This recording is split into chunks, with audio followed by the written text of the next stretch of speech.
Welcome to ASMM group of education institute private limited का स्वागत है। मैं महेश चंद्रा आपको लेकर आया हूँ SSC जेई की फुल वीडियो लेक्चर्स, जिसमें तीनों ब्रांचें इंक्लूडेड हैं, जैसे आपका सिविल, मैकेनिकल, इलेक्ट्रिकल। ये तीनों ब्रांचेस का कॉम्बिनेशन हम लेकर आए हैं फुल वीडियो लेक्चर के साथ। यहाँ जो बच्चा प्रिपरेशन करना चाहता है वो फुल वीडियो लेक्चर प्रिपरेशन करना चाहता है, कहीं भी कुछ भी करने की ज़रूरत नहीं है।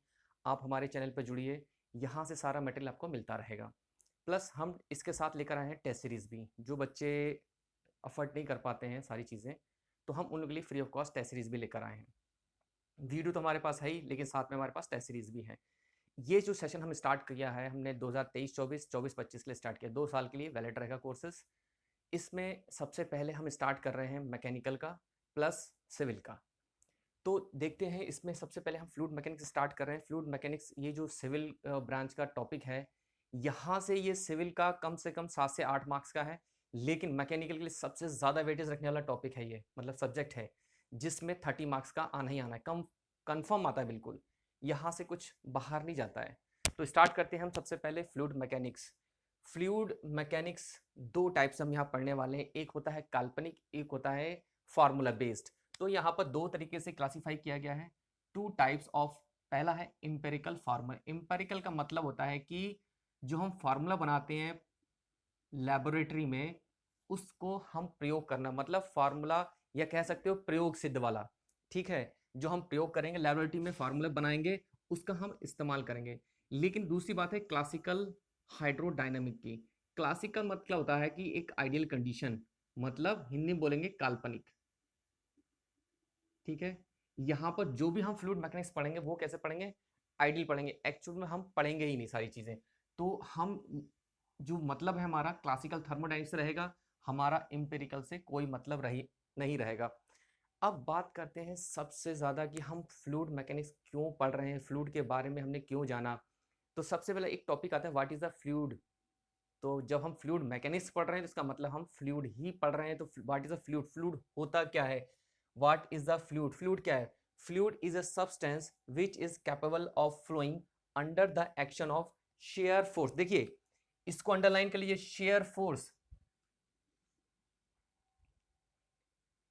फ्लूइड वो फ्लूइड कहलाता है, हिंदी में बात करेंगे कि अगर वो फ्लूइड कहलाता है जो हल्के से फोर्स लगाने पर स्वतः फ्लो कर जाए, या दूसरी भाषा में कह सकते हो फ्लूइड वो कैटेगरी है, अगर किसी बर्तन में रख दोगे तो वो बर्तन का शेप ले लेगा, भगोने में रख दोगे भगोने का शेप रख देगा। जैसे फ्लूइड का मतलब है, यहाँ पर जो फ्लूइड हम ले रहे हैं वो हम बात कर रहे हैं अंडरस्टूड वाटर की बात कर रहे हैं। हम फ्लूइड बोले, ठीक है, इसका मतलब हम अंडरस्टूड है वाटर की ही बात कर रहे हैं। इसका मतलब है जो फोर्सेस हैं वो स्मॉल फोर्सेस हैं, स्मॉल फोर्सेस। अगर आपने स्मॉल फोर्स लगाया और आपका फ्लूइड वो फ्लो नहीं हुआ, जस्ट लाइक ए ग्रीस, तो वो आपका फ्लूइड की कैटेगरी में नहीं आएगा। ठीक है, अब बात करते हैं प्रॉपर्टी। प्रॉपर्टी, यहां पर 2 टाइप की हम प्रॉपर्टी पढ़ने वाले हैं। एक तो है प्राइमरी, जिसको हम बोलते हैं प्रथम प्राइमरी, दूसरी है सेकेंडरी प्रॉपर्टी। तो प्राइमरी में बेसिकली पूरी फ्लूइड में जो फ्लूइड पढ़ रहे हैं हम, MLT मतलब मास, लेंथ और टाइम। इसके अलावा हम पूरी फ्लूइड में कुछ भी नहीं पढ़ेंगे, इसके अलावा हम फ्लूइड में कुछ भी नहीं पढ़ेंगे। ध्यान रखिएगा, बिल्कुल गांठ बांध लीजिए। प्राइमरी प्रॉपर्टी क्या है हमारे पास, MLT है। लेकिन सेकेंडरी का मतलब होता है जो इनसे मिलके बने। सेकेंडरी का मतलब जो इनसे मिलके, जैसे वेलोसिटी हो गया, ठीक है, एक्सेलरेशन हो गया, ETC, बहुत सारी हैं जो इनसे मिलके बने। जैसे मान लीजिए फॉर द एग्जाम्पल की, जैसे आपके मदर फादर हैं, तो मदर फादर आपके क्या हो गए, वो प्राइमरी प्रॉपर्टी हो गए। आप उनसे मिलकर आए, आप उनके बच्चे हुए, तो आप क्या हो गए, सेकेंडरी प्रॉपर्टी। तो ये जो है आपके फादर, प्राइमरी फादर, फादर और मदर, ये प्राइमरी प्रॉपर्टी, जो उनके बच्चे हैं वो सेकेंडरी प्रॉपर्टी। इसके अलावा हम पूरी फ्लूइड में कुछ भी नहीं पढ़ेंगे। इतनी बात क्लियर हुई, जरा इतना नोट करिए फिर आगे चलते हैं। इतना नोट करिए फिर आगे हम चलते हैं सारी चीज़ों पर।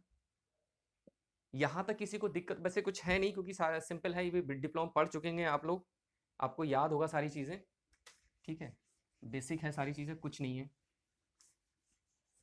अब हम आते हैं एक ऐसे इंपॉर्टेंट टॉपिक की ओर,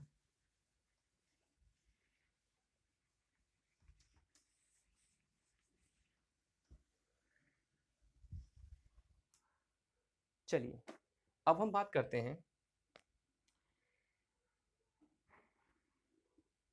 फ्लूइड जो है वो दो टाइप में डिवाइड किया गया है, एक रेस्ट, दूसरा डायनामिक। मतलब रेस्ट का मतलब हिंदी बोलेंगे स्थिर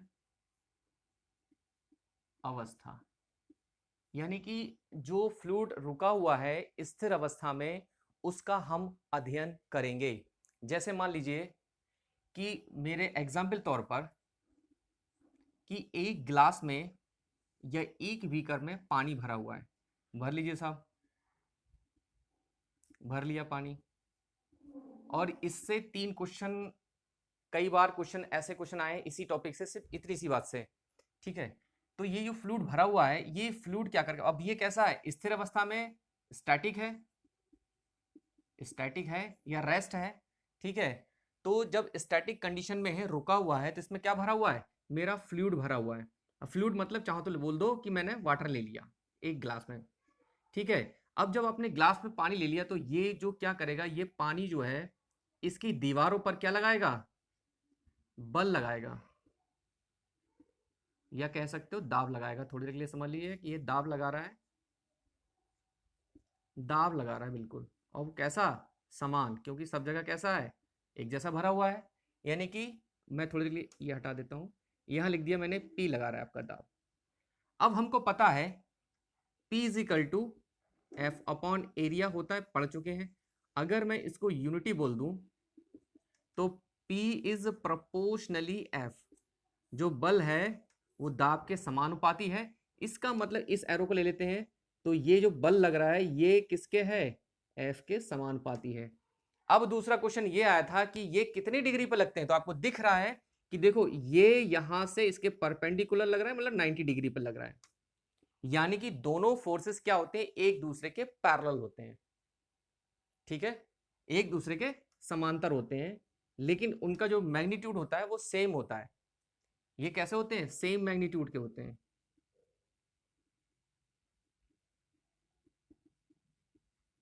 और इनकी दिशा भी कैसी है, सेम होती है, चाहो तो लिख दो सेम डायरेक्शन, ठीक। इतनी बात सबको क्लियर हुई। अब दूसरी बात, हम पढ़ चुके हैं प्रतिबल, स्ट्रेसेस क्या होते हैं, sigma is equal to F upon area, पढ़ चुके हैं भाई।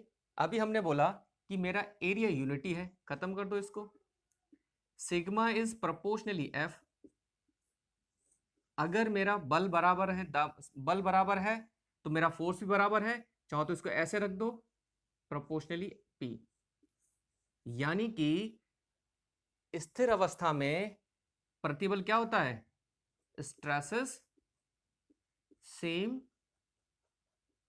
In all direction. चाहो तो हिंदी में बोल लो कि जो मेरा प्रतिबल है वो सभी दिशाओं में समान लगेगा। ये भी क्वेश्चन आया हुआ है, ये भी क्वेश्चन आया हुआ है, कुछ है इसमें, कुछ नहीं है। अब देखिए तीसरी बात, tau is equal to F upon area, पढ़ चुके हैं भाई, जाहिर सी बात है, हाई स्कूल इंटर में तो पढ़ा होगा, अगर इंजीनियरिंग में नहीं पढ़ा है तो, और ऐसा तो कभी है नहीं कि इंजीनियरिंग में ना पढ़ा हो, 10th 12th में भी पढ़ा होगा, सिंपल है बिल्कुल, कुछ है नहीं, बेसिक है। अभी हम इंजीनियरिंग में पूरी तरीके से आ भी नहीं रहे। तो टाउ क्या है, एफ अपॉन एरिया, वही यूनिटी बोल दो इसको, टाउ इज प्रोपोर्शनली एफ हो गया, या कह सकते हो टाउ इज प्रोपोर्शनली पी कह सकते हो, यानी कि क्या हो गया, equal shear stress, equally shear stress, क्या होगा, शेयर स्ट्रेस कैसा होगा, सभी दिशाओं में भी समान होगा। चलिए बात कर लेते हैं, surface tension sigma is equal to F upon area, unity sigma is proportionally F, क्या होगा, समान होगा। तो ये दो तीनों चारों क्वेश्चन है, ये कई बार आ चुके हैं और कुछ नहीं है इनमें, सिंपल। अब आते हैं डायनामिक की। डायनामिक का मतलब होता है मोशन, मतलब हम यहां पर गति का अध्ययन करेंगे, चाहो तो लिख लेना, गति का अध्ययन विद, साथ में किसके साथ, फोर्सेस के साथ, फोर्सेस के साथ गति का अध्ययन यहां हम करेंगे। मतलब मोशन मतलब काइनेटिक एनर्जी, चाहो तो ऐसे लिख लेना। यहां तक किसी को दिक्कत हो तो बोलिए भाई, यहां तक किसी को पॉइंट ऐसा हो जो समझ में ना आया हो तो बोलिए। चलिए अब बात करते हैं आगे घनत्व की। देखिए ये सब चीजें ना बिल्कुल फुल वीडियो लेक्चर्स आपको मिल रहे हैं, आप अच्छे से पढ़िएगा, नोट्स बनाइएगा प्रॉपर तरीके से। कोई दिक्कत हो तो आपको हमारा व्हाट्सएप नंबर है, लिंक पे डिस्क्रिप्शन में दिया गया है, आप उस पर कॉल कर सकते हैं, पूछ सकते हैं अपने डाउट्स। प्लस आपको टेस्ट सीरीज मिली रही है, आप उसको ज्वाइन करिए, सारी चीज़ें आपको मिलती रहेंगी। चलिए तो पहले बात करते हैं हम, सबसे पहला पॉइंट, ये तो हमारा बेसिक हो गया, ठीक है, अब इससे हमें ज़्यादा कोई लेना देना है नहीं। अब यहाँ से आपका कोर्स स्टार्ट होता है। पहला है हमारा डेंसिटी, चाहो तो हिंदी में बोलना घनत्व, इसको क्या बोलते हैं, घनत्व बोलते हैं। अब भाई पता है घनत्व को हम किससे प्रदर्शित करते हैं, रो से करते हैं। आप चाहो तो लिख सकते हो it is a ratio of mass per unit volume, मतलब ये जो घनत्व होता है मास, द्रव्यमान और आयतन का रेशियो होता है। क्या होता है, m upon V, mass upon volume का रेशियो। रटने की कोई जरूरत नहीं है, सिंपल भाषा सुनते जाइए और अपने दिमाग में बैठाते जाइए कि जो डेंसिटी है वो मास पर यूनिट वॉल्यूम का रेशियो होता है, बस खत्म, इससे हमें कुछ नहीं जानना, इतना पढ़ चुके हो। लेकिन इसको बोला गया है यूनिट वॉल्यूम, और यूनिट का वॉल्यूम मतलब 1 मीटर क्यूब होता है, ठीक है। अब इसकी बीमा निकाल लो, पहले तो डायमेंशन बना लो इसकी, केजी पर मीटर क्यूब, डायमेंशन कितना हो जाएगा, m l की क्यूब, इसको ऊपर ले जाएंगे m l की घात -3, बात खत्म हो गई। यहां तक किसी को दिक्कत कुछ है नहीं, यहाँ पे सिंपल है बिल्कुल। फिर उसके बाद बात करते हैं कि हम जानते हैं, चाहो तो लिख लेना, हम जानते हैं या वी नो दैट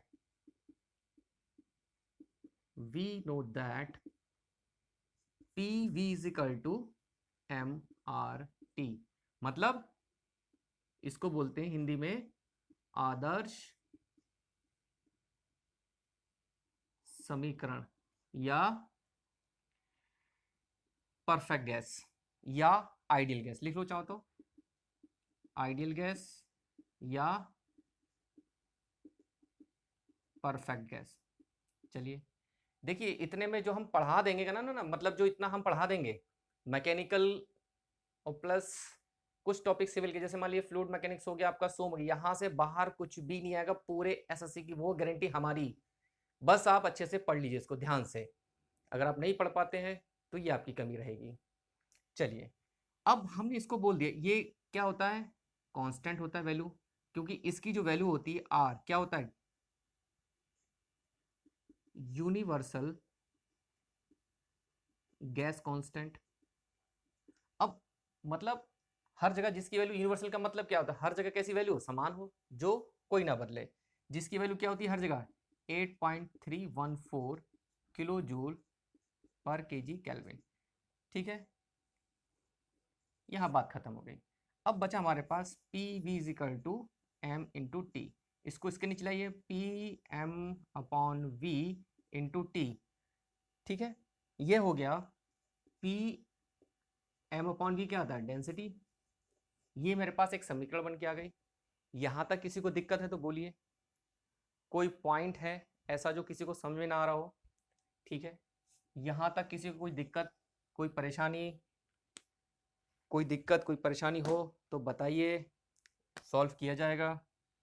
निकल के आया P is rho into T, यानी कि हमने बोला कि P जो है वो डेंसिटी के समानुपात है, भाई इसको निकल के आ गया इन दोनों का रिलेशन। अगर हम बात करें कि rho into t is equal to constant, तो रो इज इनवर्सनली 1/T होता है, ठीक है, विद क्रमानुपाती होता है, ठीक है। अब देखिए हमने कहा कि जब आप किसी चीज का टेम्परेचर बढ़ाएंगे तो मेरी डेंसिटी क्या हो जाएगी, बढ़ेगी।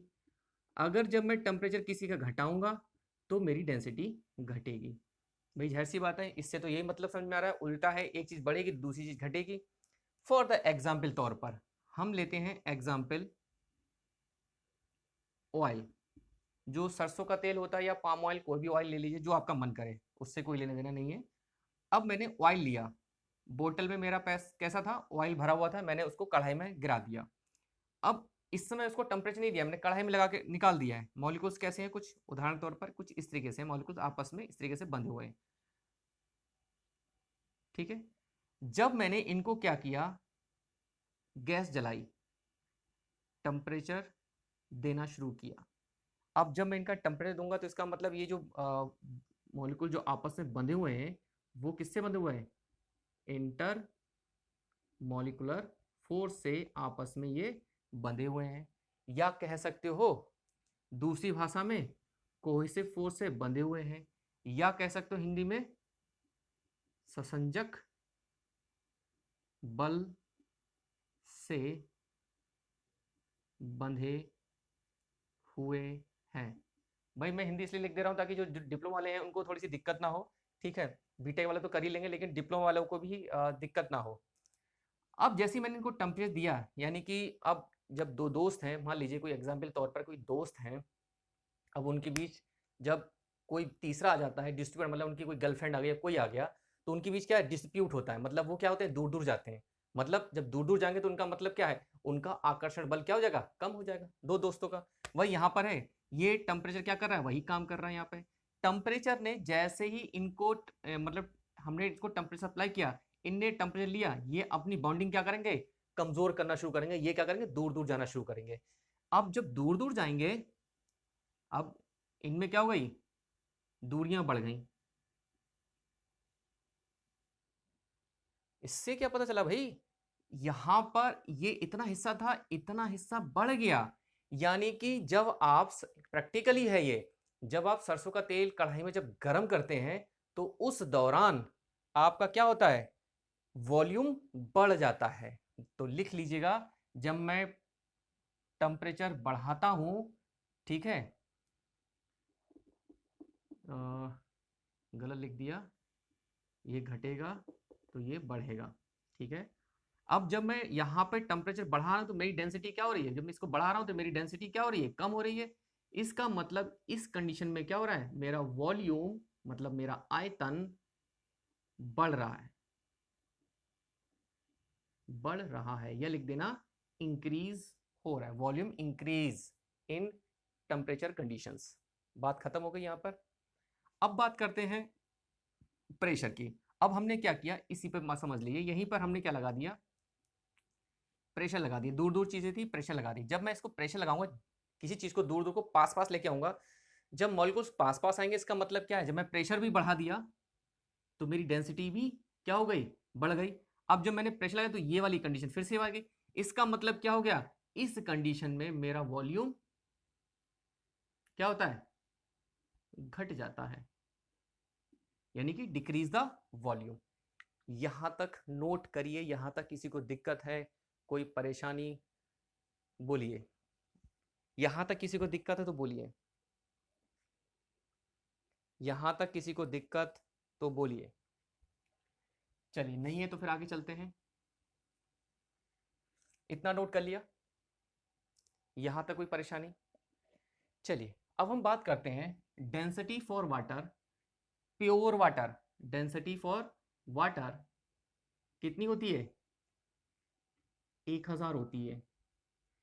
जो वैल्यू 1000 kg पर मीटर क्यूब होती है, ये इसके ऊपर कितना टेम्परेचर होता है, 4 डिग्री सेल्सियस का टेम्परेचर होता है। अब भैया 4 डिग्री सेल्सियस क्या है, ये स्टैंडर्ड वैल्यू है कि, और आपसे क्वेश्चन कई बार पूछा गया है कि 4 डिग्री सेल्सियस पर वाटर की डेंसिटी कितनी होती है, तो आप लिखोगे सीधा 1000 होती है, या लिखा जाता है 1000 कितने टेम्परेचर पर होता है, तो लिखेंगे आप 4 डिग्री सेल्सियस पर होता है, बात खत्म हो जाएगी। अब ये 4 डिग्री सेल्सियस का है क्या मतलब? फॉर द एग्जाम्पल कि जैसे आपने नल से पानी भरा, एटमॉस्फेयर कंडीशन है, इस समय टेम्परेचर बहुत डाउन है मान लीजिए, तो अब क्या हुआ, जब आपने नल से पानी भरा और उसको पहले क्या करेंगे आप, गैस पे रखेंगे गर्म करने के लिए, तो पहले मॉलिक्यूल्स क्या होंगे, आपस में सिकुड़ेंगे, मतलब पहले कॉन्ट्रैक्ट होंगे, कॉन्ट्रैक्ट होगा आपस में,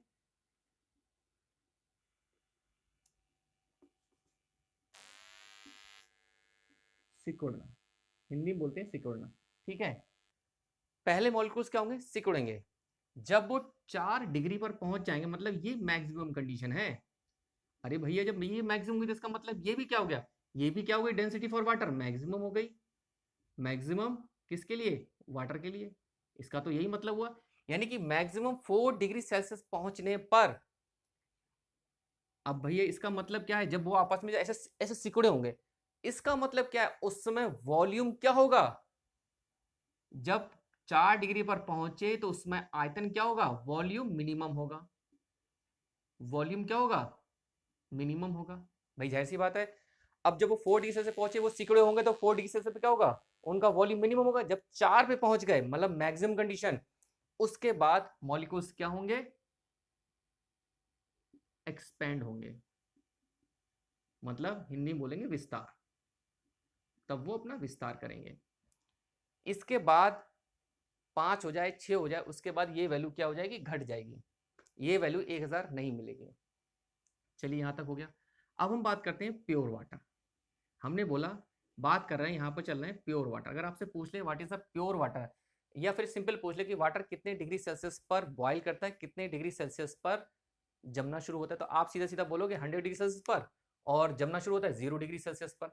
तो ये आपका जवाब तो सही है, लेकिन टेक्निकली ये जवाब आपका गलत हो जाएगा, ठीक है। लिख देना चाहो तो, जो बॉइलिंग कंडीशन है ये सबको पता है, बॉइलिंग कंडीशन किस पर है, 100 डिग्री सेल्सियस पर है, लेकिन फ्रीजिंग कंडीशन है वो 0 डिग्री सेल्सियस पर। लेकिन यहां आपको लिखना पड़ेगा इस कंडीशन के लिए, ये पूरी जो कंडीशन आप लिख रहे हो अपनी भाषा में, इसको लिखना पड़ेगा, प्रेशर मेरा कितना चाहिए, 1.01325 बार होना चाहिए, मतलब वायुमंडल कंडीशन होना चाहिए, और मेरी हाइट जो है एलिवेशन 0 होना चाहिए, ठीक है। या कुछ बुक इसको ले लेते हैं 0.1 ले लेते हैं, या 1 ले लेते हैं, ठीक है। तो वो लगभग 0 होना चाहिए, तब ये आप बोलोगे कि मेरा बॉइलिंग जो होता है 100 डिग्री सेल्सियस पर होता है, फ्रीजिंग मेरा 0 डिग्री सेल्सियस पर होता है। अगर ये आप एटमॉस्फेरिक कंडीशन नहीं बोलेंगे, प्लस या फिर हाइट आप 0 नहीं बोलेंगे, अपनी कंडीशन अलाउ नहीं करेंगे, तो ये बात टेक्निकली गलत हो जाएगी आपकी। इतनी बात क्लियर हुई, यहाँ पर ये टेक्निकली बात गलत हो जाएगी। प्योर वाटर के लिए, किसी भी चीज़ के लिए आपको वहाँ की कंडीशन देनी पड़ेगी। भाई आप पहाड़ों पे जा रहे हो तो वहाँ पर हाइट क्या है, डिफरेंट है, तो boiling condition are different, freezing point are different. भाई जाहिर सी बात है कि वहीं आप कहीं जाओगे तो चीज़ें चेंज होंगी। अब चेंज होंगी मतलब चेंज क्या होगा, वहाँ पर हाइट और प्रेशर चेंज होंगे। इस जब हाइट और प्रेशर चेंज होता है तो इसका मतलब आपको पता है कि वहाँ पर बॉइलिंग कंडीशन और प्रेशर दोनों बदलते हैं, जाहिर सी बात है, ठीक है। चलिए अब हम बात करें डेंसिटी फॉर एयर के लिए। डेंसिटी फॉर एयर जो ली गई है एट 20 डिग्री सेल्सियस पर, नॉर्मल कंडीशन है, यानी कि 20 डिग्री सेल्सियस, इसको लिख लो एनटीपी। एनटीपी का मतलब होता है नॉर्मल टेम्परेचर प्रेशर, ठीक है। एनटीपी पर ली गई है जो है 1.24, कुछ बुक इसको ले लेती है, या फिर कुछ बुक लेती है इसको 1.25 kg पर मीटर क्यूब। अंडरस्टूड है कि अगर हम फ्लूइड पढ़ रहे हैं तो अंडरस्टूड है कि ये आपको ध्यान रखना है कि कहीं कुछ भी बोल दे, अगर फ्लूइड बोला तो अंडरस्टूड, अगर तो वो किसकी बात कर रहा है, वाटर की बात कर रहा है। अगर वो बोल दे कि हम गैस की बात कर रहे हैं तो इसका मतलब एयर की ही बात करें। फ्लूइड में हम दो ही चीजें पढ़ेंगे, वाटर और एयर, यही फ्लूइड यही गैस के नाम से चलती रहेंगी डिफरेंट डिफरेंट होके, इसके अलावा आपको कुछ भी नहीं पढ़ना है। यहाँ तक किसी को कोई दिक्कत, कोई परेशानी, यहाँ तक किसी को कोई दिक्कत कोई परेशानी तो बोलिए, नहीं तो फिर आगे चला जाए। इतना पहले नोट करिए, नोट करिए, पहले देखते चलिए इसका, नोट करते चलिए, कोई दिक्कत नहीं है। यहाँ तक नोट करिए, नोट हो गया। चलिए अब आगे चलते हैं।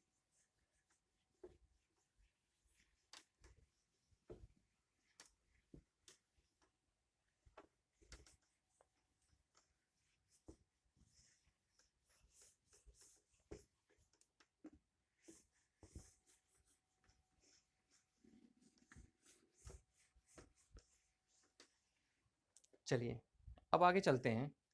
अब आपसे पूछ ले, आपको तो ये पता था कि आपने बोला, अगर आपके पूछे इंटरव्यू में पूछ ले आपसे व्हाट इज द डेंसिटी, अगर आपसे कोई इंटरव्यू में पूछ ले व्हाट इज द डेंसिटी, तो आप क्या आंसर दोगे? सिंपल बोल दोगे density is equal to m/v kg/m3। क्या यही बोलोगे?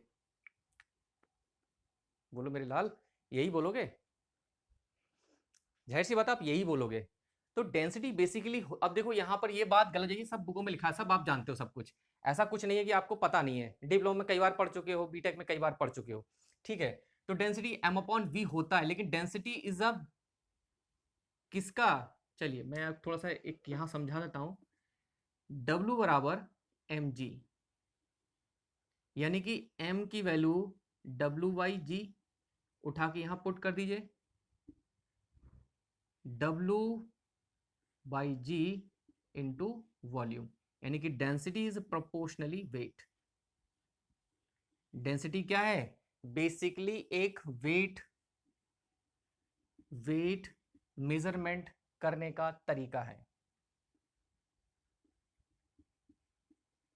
वेट मेजरमेंट करने का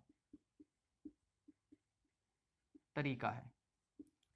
अब भैया, अब जाहिर सी बात है, वेट कैसे मेजर हुआ भाई, यहां तो लिख दिया आपने, वेट कैसे मेजर हुआ, ये भी समझ लेते हैं भैया।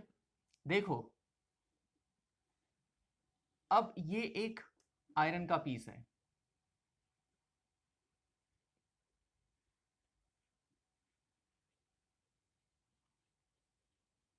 एक दो तीन चार पाँच छ 7 8 9, ये कितने मॉलिक्यूल से मिलके बना है? 9। मतलब उदाहरण के लिए 1 kg का ही है, ठीक है, ये भी 1 kg का ही है।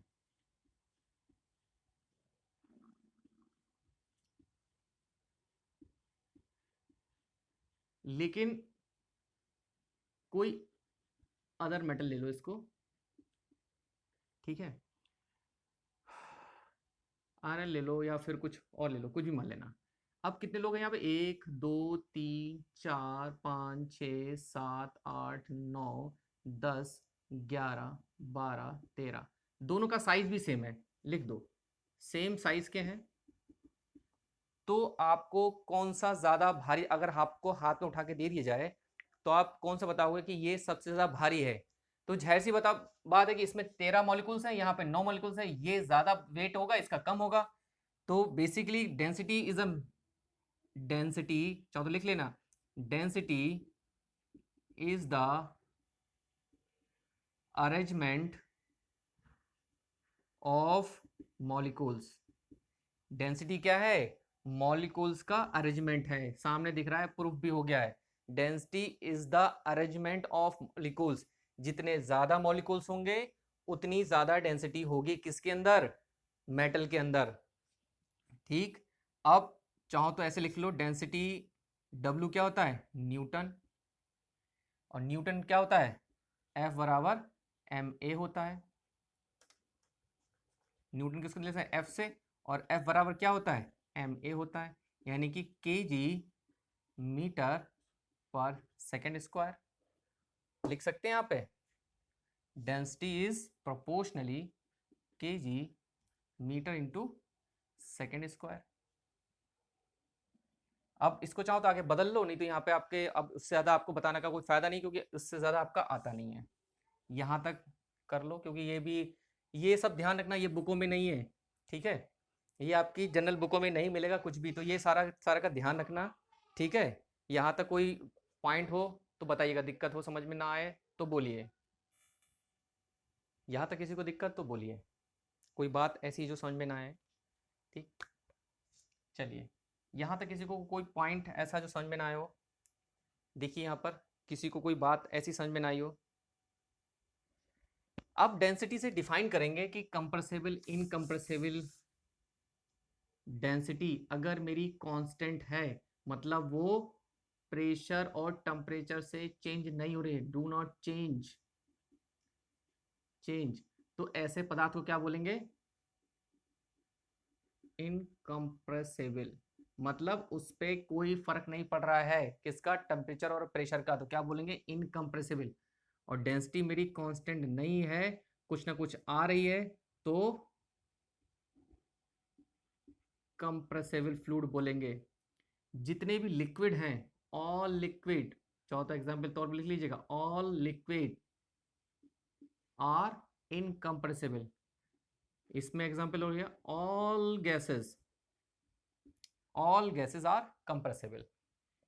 जनरली जो बात कर रहे हैं हम यहाँ पर, बात इनकम्प्रेसिबल मतलब यहाँ पर जनरली फ्लूइड की बात कर रहे हैं, वो वाटर की बात करेंगे यहाँ पर जनरली, और जनरली यहाँ पर बात करेंगे वो हम बात करेंगे एयर की। ठीक है, यहाँ तक किसी को दिक्कत तो बोलिए, यहाँ तक किसी को दिक्कत तो बोलिए, कोई पॉइंट समझ में ना हो तो। ये टॉपिक, एक टॉपिक पूरा फिनिश हो गया है, इससे बाहर, इस टॉपिक से बाहर कुछ भी नहीं आएगा। तो ये जो चल रहा है, वीडियो शूट हो रहे हैं, जो वीडियो लेक्चर चल रहे हैं, ये अपने दोस्तों को बताइए ताकि उनको भी फ़ायदा मिल सके। आपको तो मिलेगा ही मिलेगा, आप जब देख रहे हो तो इस चीज़ को प्रमोट भी करिए, जिससे आपको भी फ़ायदा मिल रहा है, साथ में आपके दोस्तों को भी फ़ायदा, क्योंकि इतना मटेरियल किसी भी यूट्यूब चैनल पर नहीं है। चलिए, चैनल को सब्सक्राइब करिएगा, लोगों को प्रमोट करिएगा। थैंक यू यहाँ तक देखने के लिए।